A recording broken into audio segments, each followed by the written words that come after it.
Why have men become so soft? I'm like, no, men aren't the problem. Men aren't holding us back. You know who's holding us back? Other women. If you can do everything yourself, ladies, it's like literally what is his role? Men want a soft, feminine woman. Only the most deeply confident and empowered women can actually surrender and be submissive in a sexy, healthy way to a man. I had never been able to put my hand on a man. Even if he was my boyfriend, I could never show any signs of intimacy. If a man shows any signs of traditional masculinity, you should veer him away from that because it's dangerous. If you guys are still here, don't tell the ones who left.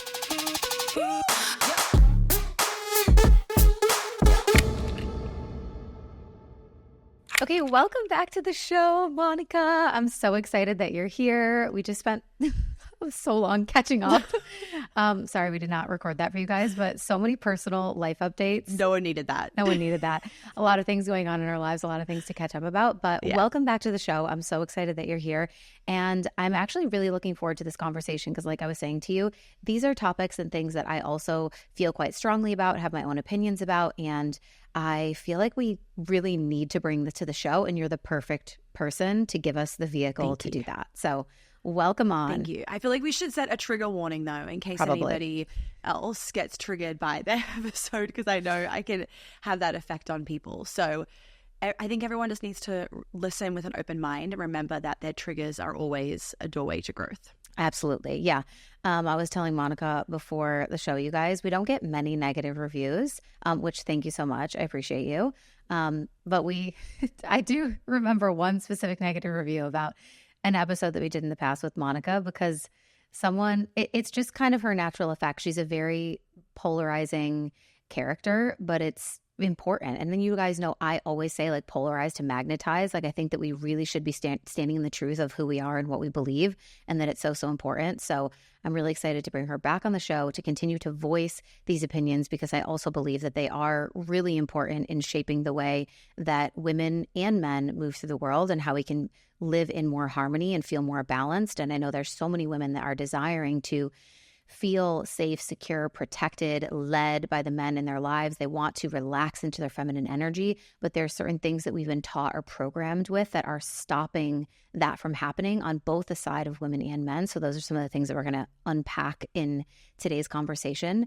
But I first kind of want to start with, like for you, Monica, what do you think really shaped your idealization of hustle, ambition, and masculine energy? And that kind of obsession with, wanting to be seen as the cool girl who didn't need any help. And how did that actually start to deteriorate the quality of your life and relationships? Like, just take us back a little bit, because we're going to talk about feminine energy, but we first need that like initial picture, which was you were not aligned with that at all. No, I was like, I describe myself as a cold, hard bitch, and like my mom will fully back me in that. And, even if I look back at old pictures, like you can see the energy difference. Like I was not warm. I was extremely cold. I was extremely just like hard in my energy. And part of it was the fact that I really put my dad on a pedestal. I mean, love him to death. He's here right now doing my veggie batch for me, which I'm so grateful for because he's a really good veggie gardener. But, I grew up in Australia and also New York. And I honestly think that it was partly the movies too. Back in the day, we were watching these movies where it was very much like the women going to the office. And like one of the movies I loved, I don't know whether you ever watched it, was View from the Top. And like Gwyneth Paltrow was like the main character in it, and she was flying around the world. And I just really idolized this hustle. Like she was hustling. She was always on a plane. She was always in a different place. She couldn't hold on to a romantic relationship because she was moving all the time, but she lived this glamorous life of being in Paris and then New York and then London and flying first class as the hostess and all this kind of stuff. And so I used to watch that movie over and over, and I just think about the programming of that over and over and over again on my what was it called? Like the iPod? Oh my God, like, like the fat iPod? Yeah, like the iPod movie, that one, where the screen was a little bit bigger, but still to this day, like literally the size of our fingernail. I used to watch that over and over and over again when I was younger. So I think partly it was the movies and just, what we would see in magazines and all that kind of stuff of back when you were reading magazines. And it was just like, oh, I just wanted to be a girl boss. And you would see these other mums that were working mums at school. And it's like, my mum wasn't a working mum. And so you always want what you don't have, right? But then especially when I was living in New York, I think that had a really big impact on me because I was little when we were living there. I was living there until I was 7 years old. But my dad worked in the Rockefeller building, like the Rockefeller Center, in one of the buildings there. And we would go in, I still remember it, we would go in and see Dad in the office. And it was like my favorite days when Mum would take me in and we'd see Dad in the office. And it was like everybody was working. And then, you know, Dad had his like assistants and blah, blah, blah. And it was just this, it was an idolization, right? It was just, oh my God, this seems so cool. This seems so glamorous. This seems so amazing. I want this too. And my mom is just like one of those moms that's very loving, very giving, just like made to be a mom, right? So when I was younger, I couldn't appreciate that because, you know, we didn't know how to appreciate that. And instead, I really took it as like smothering, overbearing, and like not cool, right? She is a Cancer. She's a lot more emotional. She's a lot more empathetic. My dad is like, he's a Leo, and he's the furthest thing from empathetic and emotional. Like he'll all of a sudden like release his soft side. But it was the classic case of, you know, Dad wasn't around. He was working all the time. He would travel for 3 weeks on end. So of course I wanted his love more. And so then I also internalized it as, okay, well, if I become like Dad and if I hustle like Dad and if I get a job like Dad, then I'll be loved by Dad. And then like, I'll be good enough essentially, and I'll be cool. So I think there was a lot of layers to it. But, you know, I didn't really realize that it was negatively impacting me until I was really getting my business off the ground. And I was then living in Sydney at that point. I'd moved from Melbourne to Sydney. I was maybe like, 20 years old. I was recovering from this bad ski accident that I had. That ski accident in and of itself was just like the universe trying to get me to slow down, because actually what happened was a snowboarder ran into me. But before the ski accident, I was pissed that my family that I was skiing with was going too slow. And it was like that right there is like the metaphor of just the masculine, right? Of like too slow, and how we think of the feminine, like too slow. And then this beginner snowboarder actually ran into me, and then I had to drop all my independence because I couldn't bathe myself. I couldn't get my own glass of water. I couldn't turn myself over in bed. Like I was fully debilitated from this ski accident. And then of course I had to move back home because I was moving out of home and have Mum look after me and all that kind of stuff. And then after that, I was really working on getting my coaching business off the ground. And I remember this one day when I was living in Sydney, and I went outside and I just like started crying because I felt like, oh, well, if I move to Sydney from Melbourne, then I'll have all these friends and I'll be by the beach and it will be, again, like glamorous. Like I just wasn't realizing the reality of what it takes to actually build a life for yourself. And I just internalized it as all of these different things. Long story short, I would see everybody else kind of being able to have a social life on the weekends and whatnot. And I was ashamed that I didn't have that social life, that I was just burying myself in work. But then it was this catch-22 of I buried myself in work so that I didn't feel the pain of not having that social life and the friendship group and the love and whatever that I wanted. And then eventually I ended up just like being forced into a state of surrender because I went to I was having phantom pain in my leg. For anyone that doesn't know what that means, basically it's like you are having this pain from things that you think are like for me, it was like I thought things were touching my leg, but nothing was actually touching my leg. And so it was becoming like pretty mentally debilitating, and I couldn't wear like pants or anything like that because anything that would like remotely get close to my leg, even if it didn't touch it, would just like send my nervous system into a spiral. So I went to this brain guy and he told me to fucking meditate. And I was like, dude, I am meditating. And like, that was his only advice. And it was a $600 appointment and I got nothing out of it. And my card declined. And that's when I was just like, the wake up call. Like, I need to do I need to do something different, because me trying to push at making my business work. And like, and the thing is, I'm sure you can agree, Sam, there is an element of pushing and hustling, and you've got to show up. You've got to put the hard work in when your business is trying to grow. I was past that line though, right? Like I wasn't actually just putting the work into the lowest hanging fruit and what was working. I was literally trying to kill myself because the more I literally had this thing in my head of the more work I do, the harder that I work and the less of a social life I have, the more successful I am. Like that was my full on belief that I had in my head. I was proud that I was working from 6 a.m. because I would wake up really early for European clients. I was proud that I was working from 6 a.m. to 10 p.m. Like that's fucked up, but I was proud because of what I thought that I was then going to get from my dad. It didn't last long, which was a good thing. And that's then when I really got into the somatic work and healing, all of that kind of stuff. That's then what set me on the trajectory. And then very quickly, obviously everything changed in my business and now we're here.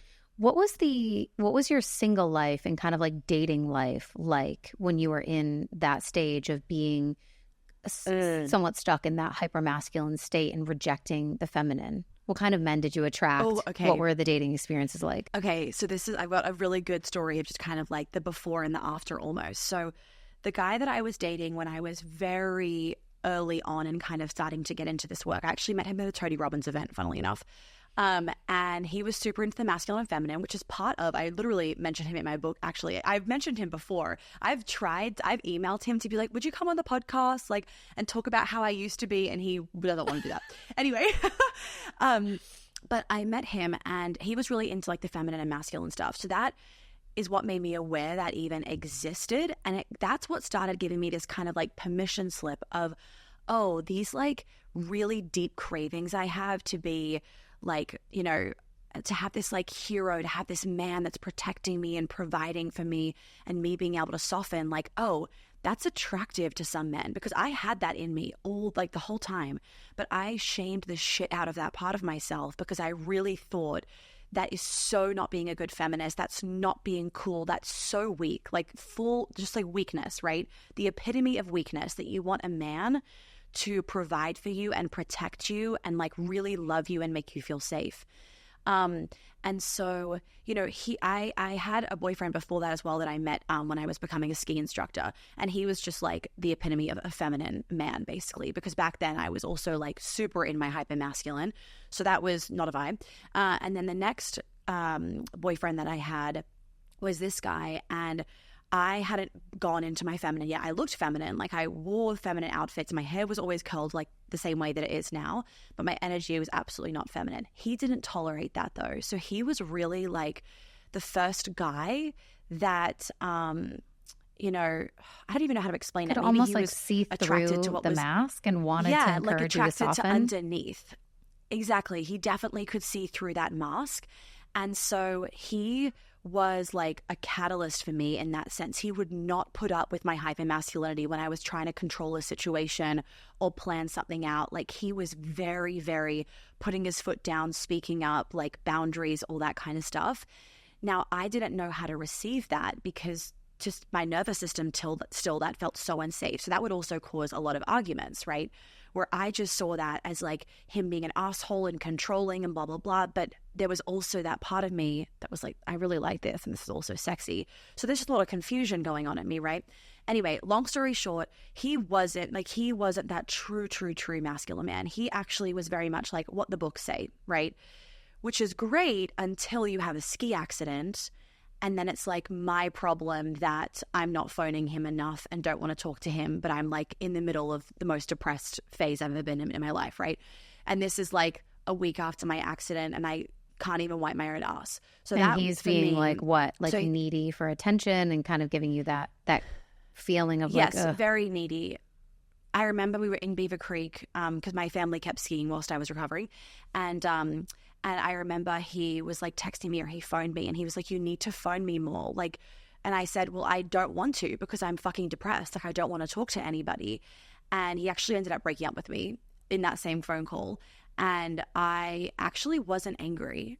I remember I was in my bedroom and my parents were like in the kitchen and I came out and I was upset, but I was also just like, fuck you, because if you can't hold space when I'm going through something like this and make this like about yourself, like I have nothing to say to you about my day. Like I've stayed in bed all day, like I can't move, like blah, blah, blah. So that then ended, which was obviously a good thing. And that did make me, and you know, now that also then got me further into this work and everything. And what that made me realize, and I'm kind of passionate about talking about this, of like, just because a man ticks the boxes of like masculine, just like when a woman ticks the boxes of like what feminine is, doesn't actually mean that he is in his masculine or that she is in her feminine. So then the next guy I started dating, which was after I then got into all the somatic work and everything, I remember I was on his sofa. So Sam, I had never been able to, prior to this, I had never been able to put my hand on a man, like go kiss a man. Like I could never, even if he was my boyfriend, I could never show any signs of intimacy. I could never be Meaning the one like initiating? that would like, correct. Yes. I could never initiate intimacy, but also I could never ask for a kiss. I could never actually say what I wanted. I could never say, this would make me feel really good. It was just always kind of like, whatever you want, or like, again, playing the cool girl, right? So I would just sit there on the sofa being happy to not be touched for 2 hours while still watching a movie when actually I really wanted to fucking cuddle, right? So then the next guy I dated, I was at his house and I remember I was able to put my hand on him, and that, like, me put my hand on him. And I remember afterwards just being like, I can remember it clear as day. I was like, oh my God, like the night and day switch from getting out all of my rage and my anger and my pain from men, right? Like it was literally like days after I went to a somatic retreat where I just was able to finally get all of this shit out and actually realize that like men want a soft, feminine woman. And then really everything just started snowballing from there. And that's when like the business picked up and I really was able to like tap into my gifts and then start channeling all of these modalities and blah, blah, blah. And now however many years, that was like 2018. So now we're here. Okay, so this idea that you just said of how men want a soft feminine woman, I think there will be people listening being like, I think men also want like a confident woman, want an empowered woman. Yeah. A lot of men say they want an independent woman, but then when they get her, they're like, don't actually want that. So what does it mean? Because you talk about in the book being like an empoweredly submissive feminist. Mm-hmm. What does this mean, and how does it kind of align with this idea of being able to, yes, be the soft feminine woman, but also, of course, hold your own ground? So firstly, what men actually want is, yes, and this is a generalization, what men want is they do want an independent woman in the sense of they want a woman that they do not have to constantly be worried about looking after, mothering, taking care of, blah, blah, blah. They want to know that you can get on a plane by yourself and get from A to B and not have a meltdown and need him to be holding your hand the whole time. That's what they want. But what they don't want is the woman that's like, I got it. Because they want to be needed. And never letting, yeah, exactly. And never letting him come in. So it's really knowing like, and this is just about, being connected to yourself. It's knowing when you need to lean on your independence and then when you actually can let that go and let him help you. And that's the beautiful thing about being like a modern feminine woman today is that we have that privilege of sometimes going and being independent, but then, and when women don't tap into this other side that they still are craving, we also have this ability to then soften when we want to soften. And so many women have just gone too into the independent where they don't know how to come out of that independence instead of being able to just go into it when they need it. But in terms of the empoweredly submissive phrase, so basically what I have realized over the years of doing all of this is that only the most deeply confident and empowered women can actually surrender and be submissive in a sexy, healthy way to a man. Because if you do not have the confidence and the ability to say no or to speak your truth because your throat is so blocked, you will not feel safe to truly relax into your feminine. But if you do, then you're like, I don't want to do shit, and I'll tell you if I do want something done differently. That's the empowered submission, right? Where you get to consciously choose to fully relax into your feminine and let him make the plans, let him take you to the dinner, let him make the decisions, blah, blah, blah. And if you want to jump in and be like, nope, don't like that, or actually, I know what I want to do in this moment, then you can. That's a truly empowered woman. And some women might know this even because this has kind of become a little bit more talked about in recent years, but very often the most empowered women in the workplace that are like very high achieving, really climb the corporate ladder, they will want to be the deep, like really, really submissive in the bedroom. Like in terms of that sub-dom, it's like stuff that, you know, probably you or I, because we're not necessarily like super in that kind of like overly masculine all day because we're not in that environment, we wouldn't want that. Like I'm talking like they want to be like dragged by their hair along the floor kind of thing because, right. And it's funny to us, but when you think about it, it's like, imagine being that woman that is so in her masculine all the time that she's like having to deal with a board of 50 men, right? Yeah, when she gets home or when she's like being intimate with a partner, she wants to literally like turn off every cell in her body and just receive pleasure. You know, so it's understanding that. It doesn't mean that every woman listening to this needs to desire that, because like I don't desire that, right? But it's just understanding that deep craving that a lot of us have when we're in our masculine, to just like that feminine urge we talk about, right? Of like having chickens and just baking muffins all day. There is some truth about that feminine urge, and a lot of us aren't giving ourselves permission to listen to it.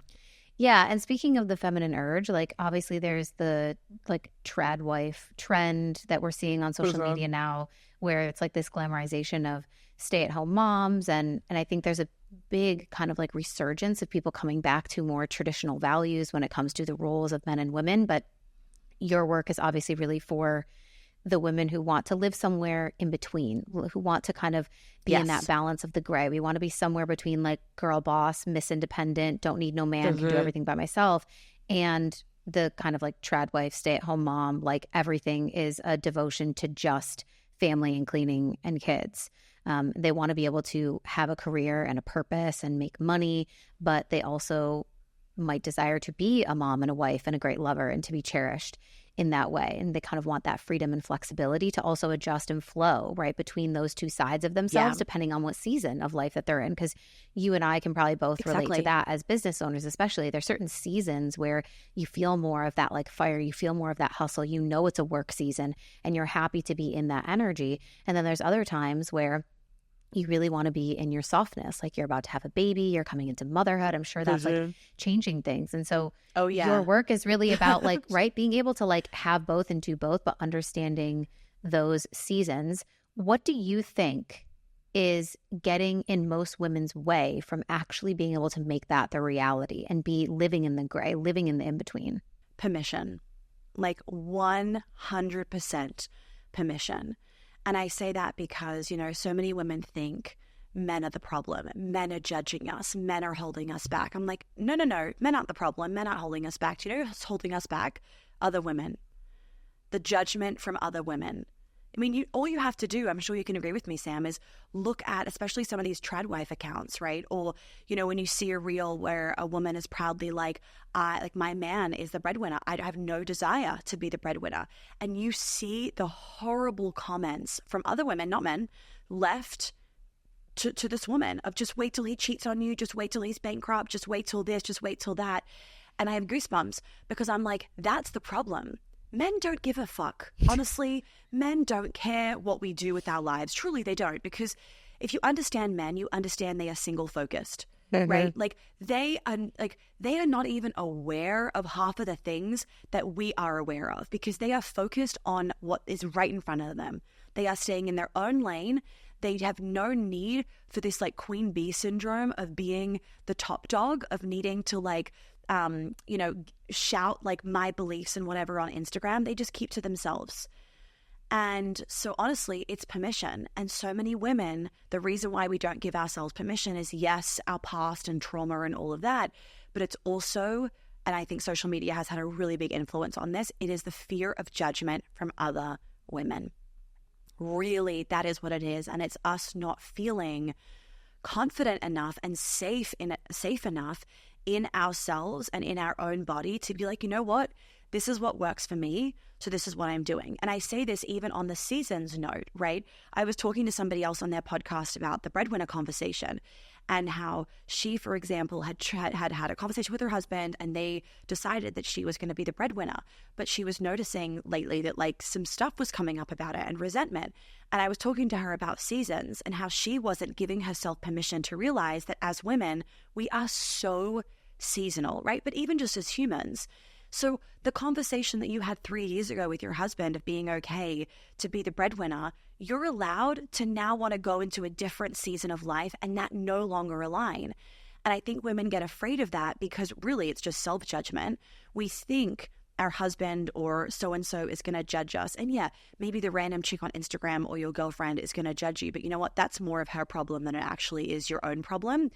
When we have that fear of judgment, we actually need to realize that it's really us judging ourselves. Like we are the worst critic of ourselves. And when you start giving yourself permission to be human, to be a woman, to be seasonal, and you have self-compassion towards yourself, then you can stop judging yourself. Yeah, like to, and even to change and evolve, right? Like I think it's seen as a really bad thing to like go back on your word, or to like be contradictory, to like, or change your goals to something that you said that was really important before. But like, I think if who you are today is not a direct contradiction to who you once were 6 months ago, a year ago, a few years ago, then you're probably not really growing, right? So Amen. Of course we're going to be in contradiction with something that we said or believed 5 years ago.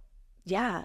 And I even say that like, it's been really challenging right now doing all this book stuff because like being pregnant, I'm like, I actually don't want to do this. Like really, truly, honestly, I don't want to do this because like being pregnant, I'm like, I actually just want to like be in my garden and bake muffins. And like, that's the season that I'm in. So I'm like, I can't wait for May and June to be able to just like do a bit of work and then bake my muffins or whatever. But then that's also then going to change again in 6 months' time or in a year's time. I could then be in a different season of life. And we need to give ourselves permission as women to sometimes change our goals, to sometimes change our manifestations, to sometimes just honestly surrender to our intuition and stop thinking that like what we said we had to achieve 6 months ago, we then have to do. If that's not feeling aligned anymore, not being lazy, if it's not feeling aligned anymore, you're allowed to change it. Mm-hmm. Yeah, so good. I want to talk about men. And specifically, I want to know why have men become so soft, in your opinion? And how is it hurting not just women, but society as a whole? Toxic masculinity, in my opinion. And also women being so girl boss, Miss Independent, I can do it myself, I don't need a man. I mean, I think I really think there's two parts of it, right? Mm-hmm. I mean, I could also then say like the way that boys are being raised as well, but let's just park that one to the side. Let's focus on the first two. So, I mean, yeah, when you think about it, we have come in as women and we are able to do everything ourselves, which is fucking amazing, right? Because we didn't used to be able to do that. And I'm so grateful that we have the choices to be able to do everything ourselves and not rely on a man. But what it's also done is it's also ripped men's purpose out from underneath them. Back in the day, it was very clear this is their purpose, right? They bring home the bread. They are the providers. They are the protectors. They're out hunting. They're killing the animals. They're bringing them home. They're at the bank, whatever. They're making money for their family. They're doing their things, right? Extremely clear purpose. Now women are out doing that. And we're like, we don't need you to protect us. We don't need you to provide for us. We don't need you to bring home the bread. And so, and when you think about it, we still have this purpose as women that's like never going to be taken away from us, of bringing children into the world, of being a mother, right? Of like literally birthing a human. They don't have that. And so their purpose of providing and protecting is really, really important to them, because if we keep taking that away, it's like, well, what is left for them? So a lot of men are just confused. Like, what is my role? If you can do everything yourself, ladies, it's like literally what is his role? And so even in my relationship with my husband, like, yes, I make the money, I'm the breadwinner, whatever. But I actually said to him this morning, I was like, I truly just feel like you are my provider and protector, because even though I'm the one bringing in the money, I'm not the one organizing the money, dealing with the mortgage, phoning the banks, like doing all of this other stuff that truly to me, that is actually more about being the provider and the protector. And I've really ensured in our relationship, and for myself as well, because I don't want to feel like the provider and the protector, that all of those things, they are in his camp, right? I don't need to be worrying about it. Even when it comes to like buying a car, I don't need to know the intricate details of like why this car is good versus this car. That's a him thing, because I am giving him the space to be the provider and the protector. And the problem is, for a lot of women, we aren't giving men the space to be men. We are just doing all ourselves. The catch-22 is we're all fucking exhausted and burnt out because we are trying to be both the woman and the man. And here's the thing, like, even as women, there is still a part of us that's like the provider and the protector, especially when we have children, right? Like, you know, a lioness is obviously protecting and providing for her cubs. It's just in a different way. And I think that's the really key thing to understand, because if we, you know, there's so many different ways that we can go about this. But the bottom line is that I think a lot of women, you know, it's not that you have to like, you know, be in your feminine in a certain way or fit yourself into another box. I'm not about that at all. But it's more so that like our anger as women and our trauma and our unsafety in our femininity causes us to take on the role as a man. And we don't want to, but we do it because it's like, well, if I don't do it, no one's going to do it. Or I'm going to do it better than he's going to do it. And we don't trust them. So that's one side of it. Another side of it is definitely the toxic masculinity piece. I mean, you think about it, Sam. If it was all over the news of toxic femininity, like how would that make you feel as a woman? Hey. Like truly. If it was like, if you want to, you know, surrender to your man, if you want to be creative during the day, if you want to be just, you know, not having a job and baking muffins, you're toxic, you're engaging in toxic femininity. Think about like that is horrible, like truly horrible. And so in my opinion, toxic masculinity is toxic. The purpose of why toxic masculinity was created has now come so far, kind of like feminism, has come so far from the original truth. Mm-hmm. When toxic masculinity was actually created, that was a term used to describe men that were truly being extremely abusive to other men and also other women. But now it has come into, if you hold open a door for a woman, toxic masculinity. And here's the thing, like, but it's a joke, right? And here's the thing. I think any sort of show of male ego, people will go, oh my God, toxic masculinity. Well, do you know what's really sad? In the US, the American Therapist Association, like in their guidelines, they actually say that if a man shows any signs of traditional masculinity, you should veer him away from that because it's dangerous. That's crazy. Could you imagine? Like imagine being, and here we are trying to be like men's mental health. And I'm like, this is not men's mental health. A man is now sitting, you know, with PTSD or just, you know, an unhappy marriage in a therapist's office trying to get help. And he's actually now worried, is my masculinity going to be taken away from me? I think we're telling them, because this therapist, we're telling them that we want them to be more emotional, right? And that's going to solve the problems. That's going to give them more of a purpose in the relationship. It's going to fix their marriage or feel more connected with their partner if they could just be more emotional, like be more connected, be more tapped in. And so we're pushing them more into the feminine. And while I think it's possible to be in your healthy masculine and also be in tune with emotions and be emotionally intelligent, it's a very different thing when we're just really constantly labeling any form of natural traditional masculinity as toxic and trying to push them more towards this like feminine side. Because what a lot of women don't realize is that when a man goes into his soft side, he pushes you into your hypermasculine because someone has to be in control. And so, like you said, all the women that are burnt out, exhausted, they're annoyed because they feel like I have to plan everything. I always do everything. I always organize everything, blah, blah, blah, blah, blah. But it's like, then yes, you should be a fan of men being in their masculine energy, because when they go soft, that means you have to go hard. And that's the reason why we are in this predicament. And it's both ways, right? Like we're both feeding off of that energy with each other. Like if a man is super in his feminine, that's going to push you into your hyper masculine because someone has to be in control. Someone has to take charge. Someone has to lead. But it's also the reverse, you know? Yeah. And when the feminine doesn't have the masculine present, she doesn't feel safe to be in her feminine. That's why, like, even in business, you've got to have the masculine structures, because the masculine is what makes the feminine feel safe. If there is no masculine, there is no feminine. Which is why there's so many people that are so in their feminine, and they're like, they feel super chaotic in their business, and then they're like on social media, and then they're off, and then they're so inconsistent because they don't have that safety of showing up, because there's no fucking plan, there's no structure. Yes, exactly. So we need the masculinity. It's really important, like in our relationships. But yeah, those two reasons, and obviously we go on that forever, those two reasons are the biggest reasons why we are seeing women being miserable in regards to their relationships to men, but also men being miserable because they just feel like, and I did this survey for many years, and it was an anonymous survey, and men were sharing just like things about being a man. And I can't tell you, Sam, like how heartbreaking these answers are. The amount of men in there that are like, I just feel wrong for being a man. Like I wrote some of these in my book, but it's really heartbreaking of just feeling like, I feel like I'm immediately wrong because of what's between my legs. I feel like I don't get listened to because of the fact that I am a man. I feel like I am dangerous because I'm a man. And it's like, not because they are dangerous. It's literally they feel like they are in the wrong because of their gender. And it's like we've come so far as a society. Now we're just swinging too far to the other side, in my opinion. Yeah, totally.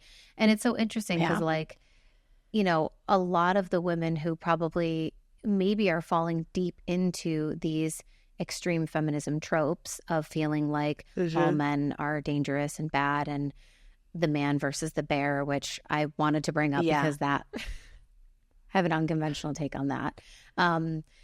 Would love to hear that. all of that stuff that just, you know, is just telling them all the time that like men are the problem. The funniest thing is that those same women are probably the book talk girlies that want to do the trend where they take a video of themselves pushed up against a wall and they have their boyfriend put his arm over top of their head and grab them by the neck and kiss them.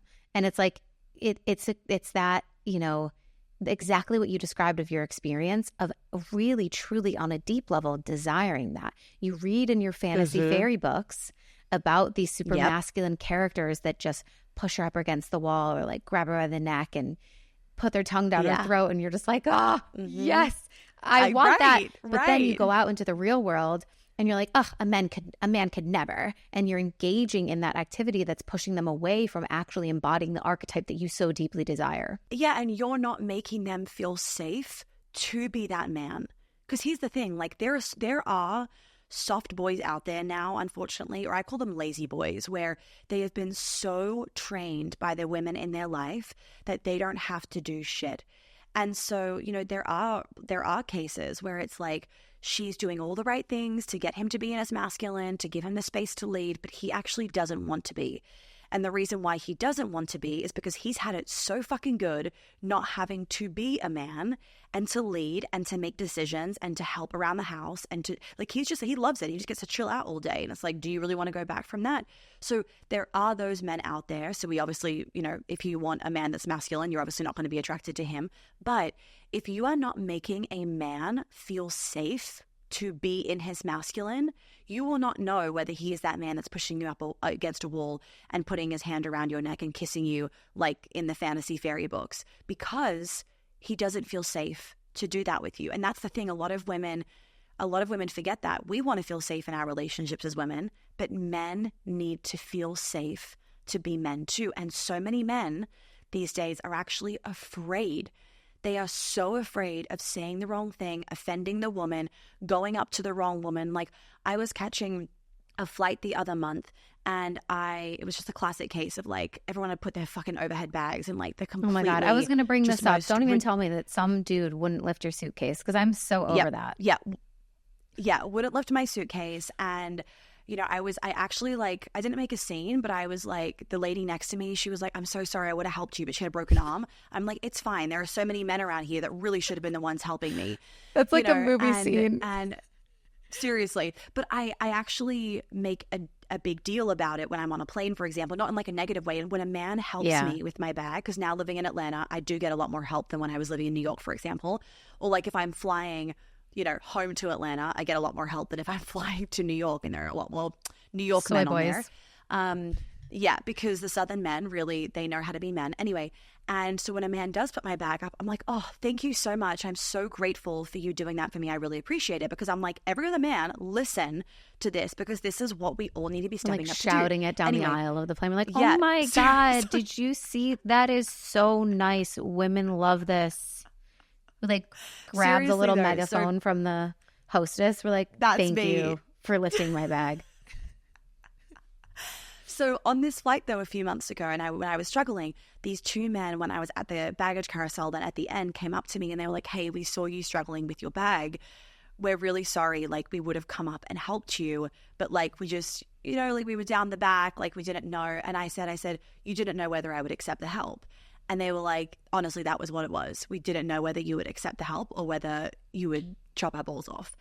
And so I had this conversation with them. Right, because then you just feel like an idiot. You're trying to help a stranger, and then, of course, the woman goes, yep. Oh, no, It's that's okay. embarrassing. Sorry, I got it. And you're like, oh, like, it is embarrassing. Yeah, or even worse, like, I could do it myself. I'm not incapable. Like, that's the even worse one that some women will do, because, and you know what it is? It's actually, and those women that do it, like, trigger warning, they are so deeply insecure that they feel the need to constantly flex how good they are. But think about it. If you actually have really deep self-worth, you don't need to prove it to anybody, right? Like, I don't need to show anybody that I'm capable of doing anything, because I deeply know that I'm capable of doing it myself. So, like, I don't need help, but am I going to accept it? Absolutely. I want it all the time. Like, yes, please do everything for me. And so I had this conversation with these men, and they were just sharing that, like, yeah, it's a problem for them. Like, they never know whether they can go up and help a woman because of situations they've had in the past. This is a very common thing. This is not just like a one-time thing. I've had men share this with me before, that they don't know whether they're going to get their balls chopped off or whether the woman is going to receive the help. They have no idea. And so it's risky for them. So men also want to feel safe. So even if a man, lady, comes up to you in the bar, and even if you're like, ew, absolutely fucking not, can you not be a dick back to him? Can you just be like, hey, I really appreciate you coming up and talking to me. Like, that meant a lot. I'm actually not interested. That is a nice way of doing Means it. And a lot. I mean this because I always say this because I genuinely am just, I have respect and admiration for the amount of times that men have to set themselves up for rejection in life. Yep. Like, so many of us are petrified of being rejected or turned away or said no to or whatever. That's like why we don't get half of the things that we want in life, is because we don't ask for it, because we're like, oh, what if they say no? Like, that's the story of a man's life, right? Because we've set up society in a way to where we want them to lead. So we want them to text first. We want them to come up to us in the bar. We want them to be the first to flirt. We want them to be the first to say, I love you. They're the ones to propose. Like, it's all these demonstrations of, I'm going to go first and I'm going to, bear my heart on my sleeve right here. And I just know, like, half the time I'm probably not going to be received and it's going to be rejected. I have admiration and respect for the fact that that is a way that they have to move through life since a very young age, right? They grow up with that. And so when someone does, like, hit on me or whatever, I'm obviously unavailable. I have been for the last decade of my life. But I always am like, oh my gosh, thank you so much. I'm really flattered. Yeah, because you know what? Between you and I, it is fucking flattering. I love it when a guy comes up and tries to hit on me, and I'm like, actually, I'm married and pregnant, but made my fucking day. Like, literally, the other month, Hal and I were in New York, and I was just like, I was pregnant, I was fucking moody. Like, it was just one of those days. Like, I woke up angry, right? I was like, I knew I was having a boy because I was just angry. First trimester. I'm like, you know what? I'm just going to go out on a walk and I'm going to get some bone broth. So I go out on a walk and this guy comes up to me and tries to hit on me. And I was like, dude, I'm married and pregnant. And I texted Hal because I was like, just so you know, babe, like, I'm in a really bad mood today, so don't talk to me. I texted him after and I was like, oh, I'm in a good mood now. He's like, what happened? I'm like, a guy tried to pick me up and hit on me, so I'm happy now. Like, but it is so important, like, that if you do want, because men are more afraid now than ever to go up to a woman in a bar. You think about it, back in the day, men would come up to women all the time, and there is an added layer of fear, right? Not just that natural fear of rejection, but also the fear of being put in a category, being told you're a creep, that kind of thing. Like, it is really scary. A lot of men actually share, it's been like a full thing in research of the negative implications of the second wave of the Me Too movement, because more men than ever do not want to go out with women for like work dinner situations. They do not want a female assistant. They will not go up to a woman and ask her out in person, because they believe, you know what, it's not better worth it for me to not risk my job. Yeah, because they are so worried it's going to risk their job. So it's better for them to just not even try. And that's really sad. So if you do want a man to come up to you in a bar, it's so important that you are giving those subtle signals of like, I am safe. Like, I am not going to chop your balls off or say something mean to you. And then if a man does come up to you, can you be nice to him so that he has the confidence to go up to the next woman that is his woman and actually speak to her? Like, don't be that woman that then just makes him never go up to another woman again and be miserable because he can't find a and woman. obviously there's nuance. Like I hate having to caveat stuff, and I don't think that we do in this conversation, because everyone listening is smart enough to understand that there's like read the room. There's scenarios. If someone's actually being like fucking creepy or sexually assaulting you, 100%. It's not like, be nice to him. Obviously not. No. If you feel unsafe in a situation, but a lot of times it's just like a regular that. ass dude, and you don't need to chop his balls off for him trying to say that you look pretty or whatever. But I'm sure you've seen a lot of things when you were living in New York. But one thing that I thought was interesting to this, to add to this kind of conversation of like men feeling a little bit like they're taking a more passive approach. Like you're saying, they don't want to get up and they don't want to run up and lift your bag, or they don't want to intervene too much and insert themselves into a situation or a conversation, because they just don't need that. They don't need to get yelled at. They don't need to be portrayed as like a creep or whatever it is. And so they're taking a more passive approach. But we actually need men to be the protectors and to be really active. I don't know if you remember this, but like when like women were just like getting straight up punched in the face in New York, like it was a thing. There was like homeless people or like whoever was like going around, and they would just randomly punch women in the face. And it's like, there's always bystanders. You're in Manhattan, but it's like no one does anything. I know. And I've had that. I've not had the incident of being punched in the face, but I've had that incident in New York when I was living there. If I was being like pretty horrendously catcalled, right? So there's an example of like, not all men are good men. We're not saying that, right? But not all women are good women either. So let's just remember, it's not just men are the assholes. There's also women that are assholes. But, and men being assholes is not our fault. It's not our responsibility. It's not because we're doing something wrong in our energy to make them that way. But we get that. We're all smart here. And so, I was walking down the street and I was getting pretty horrendously catcalled. And there was like men looking at me because, of course, again, it's like, do I help? Do I not help? I could see on their faces, right? Of like, because they're looking. And I can't even remember what I ended up doing. I think I ended up turning around and like saying something to the guy, and like he fucked off or something or other. But I remember how, granted, I was on Canal Street, which is like not the greatest street, but I had to cross it to get into Soho because I was living in Tribeca. But I remember that made me feel extremely unsafe. And I had many situations in New York, and I've had many situations in my life where, a man has made me feel really, really unsafe. However, I have worked really hard at the programming in my brain to not let me be like, that's all men. Because it's not. Like, it's not the guy coming up to you in the bar that is like, clearly he's fine. It's the kind of crazy guy on the street. It's, we know what I'm talking about. And so, or I'm in a situation that I'm already a little bit on edge, whether it's the middle of the night or if I'm in a foreign country or something. So I'm already on edge. So I'm going to be a little bit more hyper alert and a little bit easier to be like skittish. But I've had those situations happen in New York, and it's a real shame because men don't know what to do, and women then say like, I don't feel safe as a woman in the world. And I'm like, yeah, I fucking get that. And you know why I don't feel safe as a woman in this world? Because the other good men aren't coming up and helping me, because we have made this thing of all men. Like, so like this woman, got killed and got raped. So all men need to be having these conversations about these men's in their friendship circle. And I asked my husband about that because I'm sure you remember these situations, right? Where it's kind of like the solution is men in their friendship circles need to be talking about these things. And I've asked this to Hal, and he said, imagine if a woman committed a really bad crime and people said to you, you and all of your girlfriends need to talk about how this is partly your fault. How would you feel? Mm-hmm.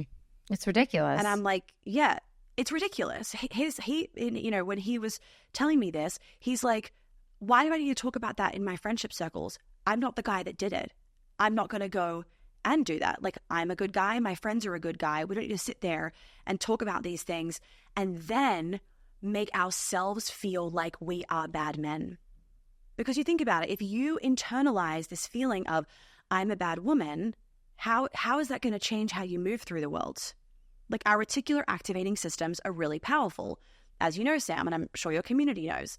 So, like this conversation around women not feeling safe, I'm like, honestly, the solution is not get rid of men. That's not the solution, or make men softer. The solution is we need men to become more masculine again. So I can feel when I'm walking down the street, if something was to happen, I know a man is going to run over and help me.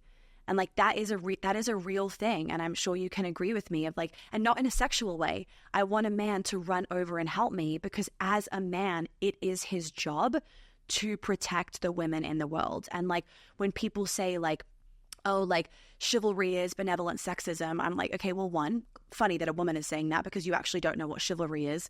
And two, the history of chivalry is actually, chivalry was created for men to show to a woman a sign of respect, and I will protect you. So when a man was chivalrous towards a woman, it wasn't sexual, it was never a sexual innuendo or anything. What he was actually saying is, if you need me, I will protect you. I would like to feel that. Mm-hmm. I would like to feel that by more men, because that would make me feel safer walking around alone as a woman. So true. So that's obviously, kind of the next direction that we have to go in then is giving men this permission to lead again, right? Like allowing them to feel like we do want that. We do need that. They have our permission to do that. We're not going to shut them down or reject their help. Like, we actually want that. So I think that, obviously involves us as women being in our receiver energy, letting him lift the suitcase into the overhead bin, expressing gratitude, saying thank you, complimenting him when he, holds a door, or when even like you can do this within your own relationship to encourage your own partner to continue to lead. When they do stuff that shows their leadership, when they plan a date, when they carry the heaviest grocery bags, like something that, my partner Even always does. like, he's always like, this one's the lightest, take this one. Like, I love that. It's so nice. Like, oh, I love it. Yeah, Hal's like, babe, your little arms can't carry this. Give me that. Way too heavy. I'm like, it's all right, babe. He's like, no, you're not. No, I'm taking that. I'm like, all right, cool. And I'm just like there carrying my handbag. Like, it's fabulous. It is. We need that. So I'll share with you kind of I guess it might be controversial to some people, but this kind of take on victim. If they're still listening, they're intrigued, okay. Sam. Yeah, if you guys are still here, don't tell the ones who left. No, I'm just kidding. Yeah, exactly. Controversial take on victim culture. This is something that I see a lot that really kind of like, it just irks me. Like, it just rubs me the wrong way. It's super weird, I find. Like, I notice a lot of women viewing themselves as victims of the world, of the system, of the patriarchy, right? It's just like a common narrative that like, oh, like we're all such victims of this like horrible, big, bad, scary world that we live in, and everyone's trying to kill us, right? Which might be true in a lot of ways. Like, of course, there's bad and dangerous things that really do happen. And I just find that because of, my history of being so deep into like mindset and subconscious reprogramming, as you said, the reticular activating system, all these things that we know about creating our experience of the world, I find it to be really unproductive and unhelpful to just keep reinforcing this narrative and this trope that like women are so overlooked, we're so underrepresented, we're so mistreated, and oh, poor us, we're such victims all the time, and like look at all these things that like men don't even consider us for, or like men do to us. It's actually not true. It's not true, any of this. And like the world hates us and is always, like I said, out to get us. Like the man versus the bear thing, which was obviously a viral concept because women were saying that they would rather be stuck alone in a forest or a room or whatever with a bear, like a grizzly bear, rather than a man. And obviously the point around that was to draw attention and bring awareness to the fact that many women feel so deeply unsafe around men because we feel like men are dangerous. And although that is real, and violence against women is real, domestic violence is real, discrimination against women is real, the government attempting to control our bodies is real, the female wage gap is real, like all those things are real, and we can engage in activism for those things, and yet I still don't find it helpful to keep talking about how bad and hard it is to be a woman all the time in our day-to-day lives, and complaining about the challenges of womanhood and all that we have to suffer with, and just kind of painting men as being so ignorant and stupid, unhelpful, dangerous. I think that what we think often, and the beliefs that we perpetuate to ourselves, and the media that we consume that is feeding us these messages continuously, whether you like it or not, that is going to be reflected in your reality. So if you would like to experience a safer version of the world, and you would like to feel relaxed, feel safe, feel taken care of, then you cannot be engaging in those thoughts, behaviors, and consuming media that's telling you that all the time. Point blank, period. I don't care what you say. Yes. Couple things. Third-party trauma is very real, I think, especially for women. So like, as an example, when we saw all the stuff happening with Israel and Gaza and all of that, and like, women's pregnant bellies getting chopped off, like, I don't know about you, horrific, right? We are so, I have goosebumps, we are so interconnected as women and as people that when something else happens to another woman, we can't help as women but feel like, oh my God, imagine if that happened to me. So when these things happen in the world, I remember when I was living in London, there was this thing where some police officers were raping and killing women with blonde hair, fair skin, and blue eyes. I have blonde hair, fair skin, and blue eyes. So of course, in those situations, as the woman that also looks like that, you're more scared walking around.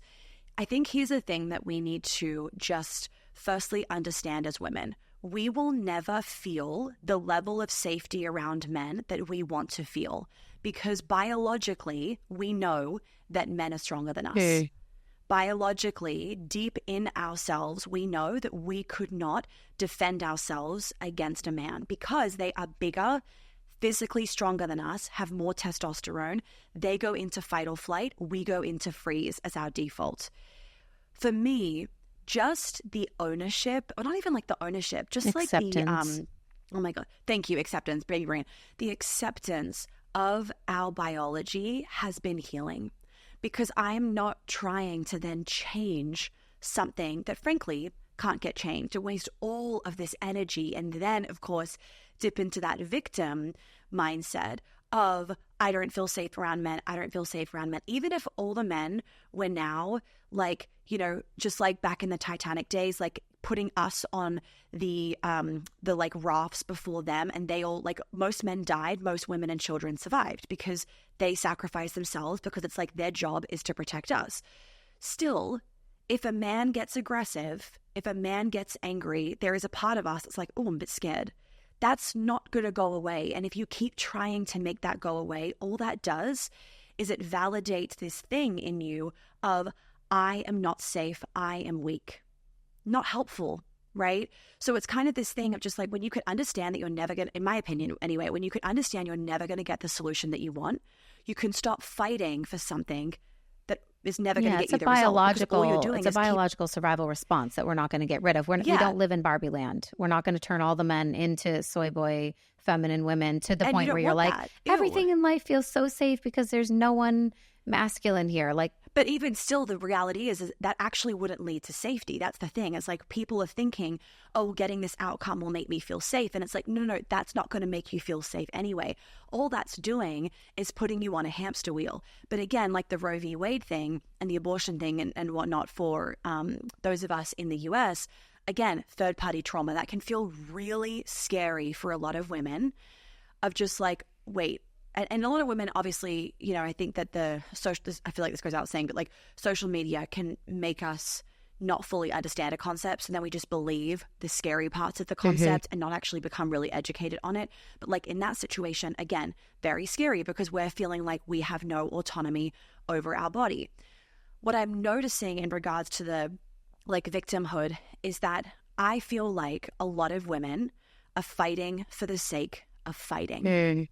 We are so addicted to being angry as women, instead of actually being like, can I focus on what makes me happy? You can still be against the Roe v. Wade stuff. You can still care about the things happening as women, but can we not make it your whole life, where then that is making you feel more unsafe to be a woman. Like, how can you still support these causes and get the message out there without you just getting consistently addicted to the adrenaline rush of being angry? I love the hot takes from Monica. Okay, I kind of want to keep going. Can we do a little bit more? Yeah, okay. I've got time. Okay. Yeah, of course. Because we obviously need some tips on healing our collective resentment towards men, which is what we're kind of talking about. Like, we're addicted to this kind of like fighter energy. We want to be angry, like, oh, like it's not working. The world isn't the way that we want it to be. And we have this like pent up kind of resentment underneath towards men as a whole. How can we learn to be lovers of men and lovers of the masculine? Okay, two things. One, definitely healing the trauma and the messaging and the programming that's been passed down from our grandmothers and our mothers, because that's where a lot of the anger also comes from and where the kind of foundation of it was built, because we were fed these, like I was fed a programming of like, being a woman, we get the bad end of the stick. That was what I was always told. So I had this programming from a very young age that men have it so much easier and we get the bad end of the stick. Like, that was the programming. I also had the programming that was really heavily like stuck in there of all men want sex. That's all they want.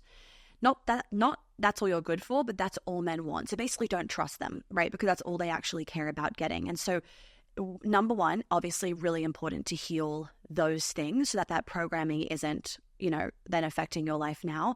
Second thing is, it is so healing to understand men. Like, listen to them, even just as an exercise for all the women that are listening. If you're in a relationship, do this with your man. If you're not in a relationship, maybe you have a guy friend, a dad, an uncle, a brother. And I want you to just sit down and be like, hey, I'm really curious of what it's kind of like sometimes in your brain to be a man.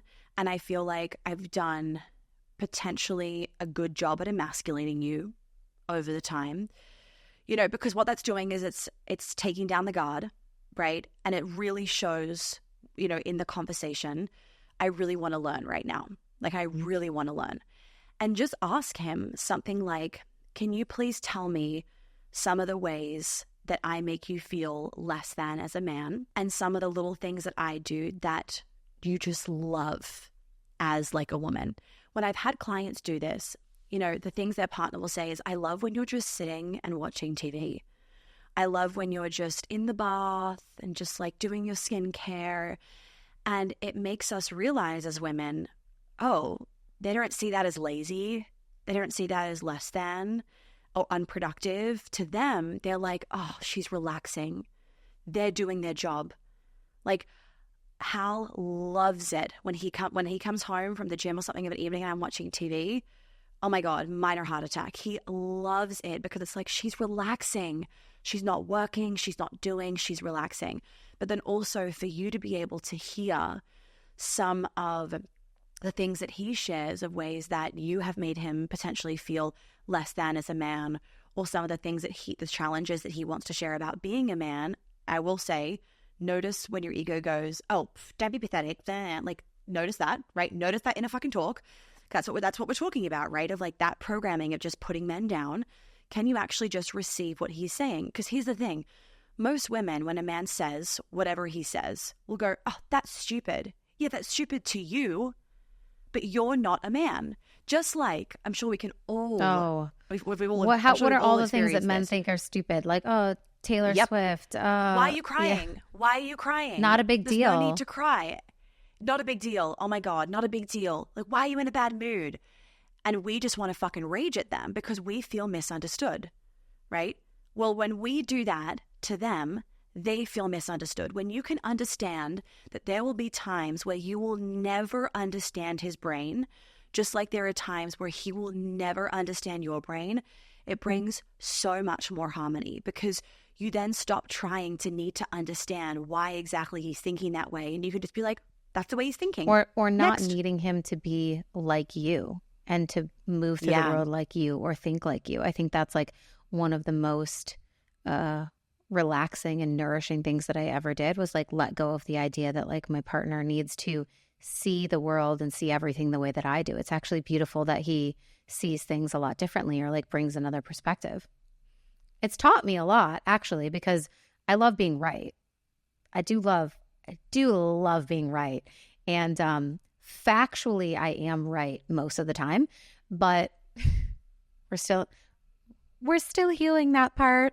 But I do actually love that I've grown and like learned so much in that way of like surrendering, of like, oh, I can look at so many things in the world through a different lens because of like what my partner has taught me, from like little things, but to even deeper conversations about like raising children and how we think about school systems and like homework, or like the importance of sports, or especially like political views and just like history and just all the different angles that like someone can bring to something if you're actually open to it.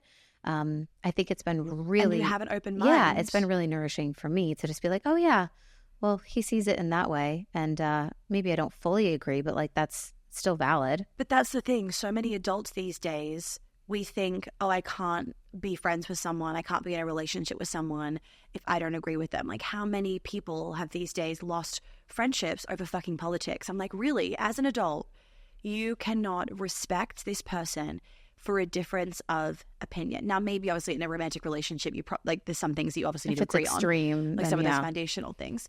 Yeah, but what I will say is that, you know, it's really healing when you actually leave space for him to talk. And the key thing is when you ask a man a question because you genuinely want to know and you want to let him be heard and learn from him so that this can start this healing process of like actually understanding men, is shut the fuck up.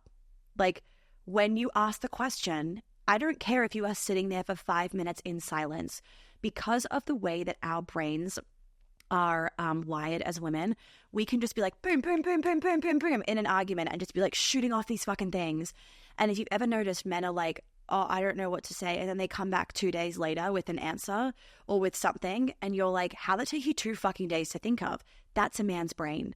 It takes them longer for one neuron to go to the next, to be like, oh, okay, message received, and then to be able to like deliver the message. Whereas for us, it's really quick. And so when you ask a man a question, well, it's also like that idea that men have like that singular focus, right? Whereas like women have kind of more of a multi-focus. So you don't ask him these questions when he's in the middle of like budgeting something or doing the finances. You need to be like on the sofa and he's single focused on you. But when you ask him a question, you then need to be silent, because one of the easiest ways that women emasculate men, and they don't realize it, is cutting him off.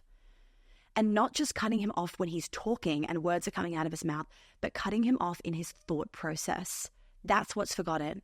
He is in a thought process, because men, when they say something, it has been really thought out. Like, they are then going to follow through on what they've said.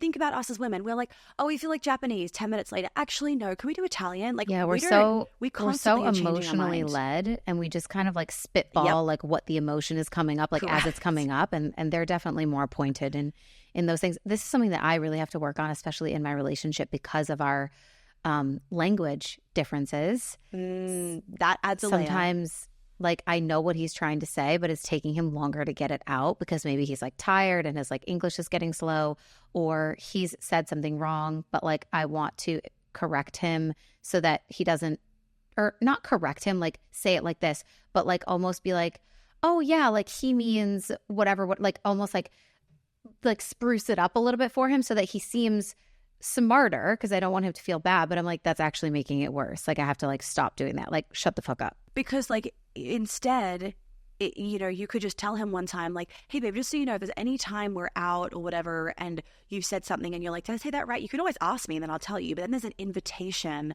for the feedback. And so many women, we go into that mother, you know, we don't stay in the lover, we go into the mother and we nitpick and we tell him how it should have been done. I'm like, actually, no, that's not how it went. This is how it went.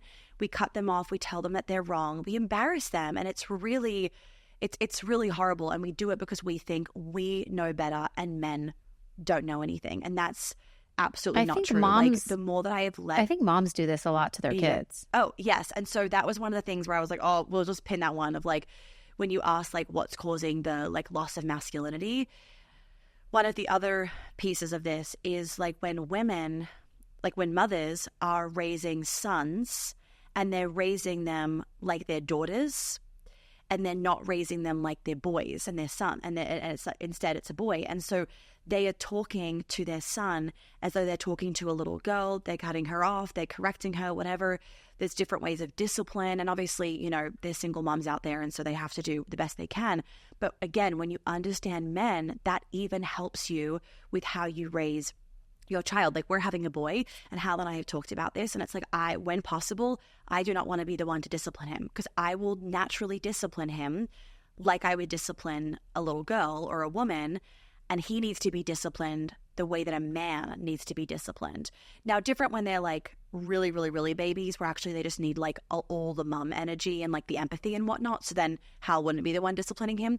But once he's, you know, getting a little bit older and a toddler, that's where the men, like the influence of a man is so important in a little boy's life. Even if it's not their dad, they need that male influence. So true. I was going to ask you about, like if you felt any different about this work, or maybe just even more inspired and excited by your own work now, knowing that you're about to have a son, because it is so much. I mean, I always knew I was going to have a boy first, so I feel like it was no surprise, but I feel like it's definitely on brand. And I mean, I feel like, when we knew we were having a boy, it was more just kind of like, oh, this is very on brand, because now I get to raise a man, and it will be a really beautiful opportunity for me to practice what I preach and give this feedback to mothers and to help mothers of like, how can we raise a generation of men? Because, you know, my thoughts is like the younger gentlemen coming through and the younger boys coming through, like potentially a lost cause for some of them, because it's like, how much can you unprogram someone if their whole life they've been programmed one way? But I truly feel like, I mean, I know so many women that are having boys, like way more boys are coming through, you know, right now than there are girls. And part of me wonders if that's like the collective shift of like, we need this wave of true masculinity to come back through, and because of what's been going on.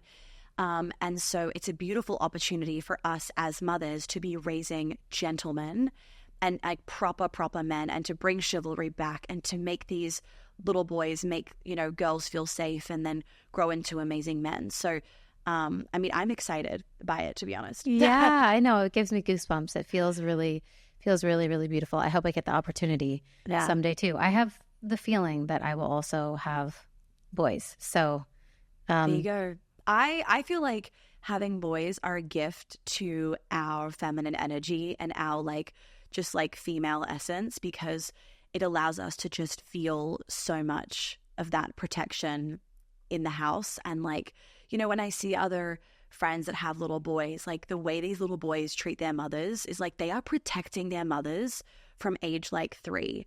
And I just think that that's so healing for a lot of us to actually have that in the house. So yeah. I love that. Okay, rapid fire, last thing, because how did we not talk about being the feminine female breadwinner? Like what?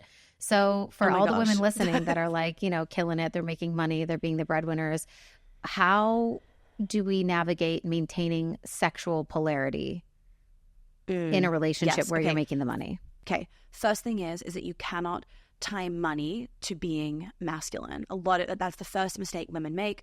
They think because I'm making the money, I'm immediately the masculine one. I'm immediately the man. I have to be in control, blah, blah, blah. Absolutely not true, right? So that's number one. Number two is that you need to think about all the ways that he provides and protects that are irrelevant with money. Like they have no correlation to money. So it's little things like him planning the dates, him, you know, cuddling you in bed at night, him telling you go up to bed. Like locking you're late, the door. like you said that you want to go. Yeah, locking the door. Like there's so many little examples that he does that he can be doing that doesn't actually cost a dime, but we need to start seeing that. Like what we've been talking about today. Stop focusing on what he's not doing and instead focus on what he is doing, because you'll actually start to then see just how much he's doing and start actually giving credit for that. So that's a really important thing, is that you need to separate, these days at least, money from being their protector and their provider. Because like I said earlier, I make all of the money. My husband works for me even. So it's like, it's not like, oh, I'm just the breadwinner. Like the money comes through my business. And I absolutely do not feel like I'm the provider or the protector. He does everything when it comes to the money, the house, like all of those. Just, I don't even know what he fucking does, but all those things. I know all it's a the lot. really hard, mentally taxing, annoying things. that I seriously like don't even like. If someone said to me like, how do you like go about getting a mortgage? I'm like, not a question for me. Do I pay for the mortgage? Do I own the house? Yep. Did I buy the house? Yep. Don't know how I did it. No idea, because he did it all. So that's a really important thing. And then, like you said, Sam, so what I say is, and I think it's really good programming to get into your head, is the feminine female breadwinner. You aren't just the female breadwinner. You can be feminine in being the breadwinner. It's really about how you go about it, right? So you could be the female breadwinner, and you could use that as a means to control, to belittle, to emasculate. You could bring it up in arguments. You could feel like you could decide, because I'm the one making the money, I'm the one that has to keep the roof over the head, then I'm the one that has to make all the decisions. Everything lies on me. Or you could decide that's not the case. Just because the money comes in through you doesn't mean that then you have all of those responsibilities. So you can be making the money, but then it depends how you act with the money. And this goes for dating as well. So if you're on a date, or even if you're out with your husband, are you whipping out your credit card first all the time because you just think like, oh, he can't afford it, it's fine, I'll just get it? Because what you're then doing is you're putting yourself in a shitty situation of now perpetuating this feeling of, I'm responsible for paying for everything, everything's on my shoulders. But what you're also doing is you're really emasculating him. So think about it in terms of like, how are you actually engaging with money in your relationship as the breadwinner? That's the most, I feel like that is a really big thing to understand, because so much of this is just about energy. And a lot of women will bring up the money thing as a means to control, as a means to get what they want. They'll bring it up in an argument, for example, and you have to be like, you have to know within yourself that that is not something that you are allowed to do. Because imagine if, even if you weren't the breadwinner, imagine if a guy like your husband brought up in an argument, well, I'm the one that pays for everything, I'm the one that has the roof over your head. You would feel horrible. Even if you are a stay-at-home mom, you're raising the children, and that was the deal. Like, that was fully organized. That's what he wanted. That's what you wanted. That would stick with you for the rest of your life, and you would constantly feel like, I'm not worthy of going out and buying myself a new dress. I have to ask him all the time if I can. It's his money. It's his money. It's his money. It's not our money. Also, to add to this, kind of, it feels separate, but it's definitely not, is that we need to start valuing the more traditional feminine things that we do in the house that aren't about making money, or that don't bring money in. Doing the laundry, washing the dishes, making dinner, whether it's you doing it as the woman and you're also the breadwinner, or whether it's him doing it. You need to value whoever is doing those things, and value the actual task itself. And I say that because even if you're the one that's making the money, but you're also, let's just say, doing the laundry, a lot of women I've noticed, they don't value the time they spend and the act of doing the laundry. So they're not validating for themselves the fact that they are like working two jobs. And that then adds to the resentment and the anger that then can come up, kind of like unbeknownst to them, because they just didn't really know it was festering. Or they'll like clean the whole house, do all the laundry, like sort a bunch of things for their kids, and be like, oh my God, I didn't get anything done today, because they didn't get anything done in the business side, or like making money wise. Like, they're putting no value on like what that brings to the family. In my case, like, Jaime does the laundry, and I'm always just like, thank you so much. Like, our life literally would not run without him. Like, everything would fall apart, because even though I pay for a lot of things, like, he manages everything. Like you said, like, he's managing like who our mortgage just got sold to, and what the new company is, and you know, the HOA payment for our condo just went up, and gotta send this money over here and do this. And like, I just got a new car and I'm gonna need insurance. So I text him, can you sort car insurance for me? Like, yep. Everything, like, my life would fall apart. That he does all of that, right? That's the thing. We're not valuing the things that don't bring money in. And I like to think about it like, what could be helpful, and this was really helpful for me in the beginning of, you know, me really sinking into my feminine as the female breadwinner. This is long before I met Hal, is almost in my head putting like a number value on some tasks. So for example, making dinner, booking a trip, organizing the car insurance, like, in your mind, like, how much does that quote unquote cost for value? Because what that can help you do is start to actually add the value to things that don't have a monetary value, that aren't making any money and whatnot. And so same thing, like even though I'm the one making the money, Hal, will very often do the laundry and he's doing all, like, honestly, I don't even know what it requires to be an adult because I don't do any of it, right? And I'm so grateful for that because the reality is I couldn't even make this money with this much ease if I didn't have him in my life, because I would then have to be doing all of those things and making the money. To your point, if you are making money as a woman, but you're also picking your kids up from school and blah, blah, blah, it can be helpful in the beginning to actually realize that's like part of your job.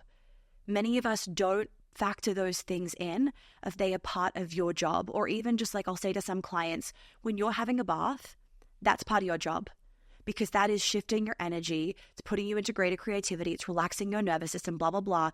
For really A-type people, it can be helpful to see that as part of your job, to start to value it. And then down the track, you'll just do the laundry, you'll have the bath, you'll pick your kids up from school, and you'll no longer see this as a waste of time, but actually how much it's bringing into your life. Like abundance isn't just the money that's coming in. Abundance is walking into your wardrobe and the folded clean clothes there. It's the bath. It's being able to sit outside on a sunny day with your children and have a picnic. Like that is also abundance. So beautiful. Oh my God, this conversation was so good. I feel like we could keep going, but you guys, if you're still here with us and you've actually genuinely enjoyed this episode, it's challenged your thinking, it's made you want to maybe make some changes, some shifts, then I recommend checking out Monica's book. It's going to be out very, very soon. We will link it in the show notes for you guys to grab a pre-sale copy. Pre-sales obviously help the author so much with their goals of, being ranked on New York Times bestseller lists and things like that. So if you do want to get the book, the best time to get it is now. It is called Becoming Her. I can't wait to read it. I've read a couple of the advanced chapters and I can't wait to read the rest of it, but I'm so excited. I know it's been such a long time coming for this. Yeah, 5 years, but we're finally here. So grateful for that. Yeah, birthing the book and then birthing the baby. So yeah, I know. It's all happening at once. It's all happening. It is. So we're actually going to do a giveaway for you guys. We're going to give away 3 of Monica's books. So 3 winners. If you just leave a review for the podcast about this episode, anything that you love from this episode, something that it challenged you to think about, something that it made you want to shift or change in your relationship or in your dating life or even just in your personal energy, how you view the world, write a quick little review for the podcast and this episode with Monica, and we will pick 3 winners and we will send you a copy of her new book, Becoming Her. Thank you, Sam, so much for having me. This was so juicy. I know, so good. Thank you guys for tuning in. We love you so much. And if you enjoyed this episode, obviously share it, send it to a woman in your life or a man in your life.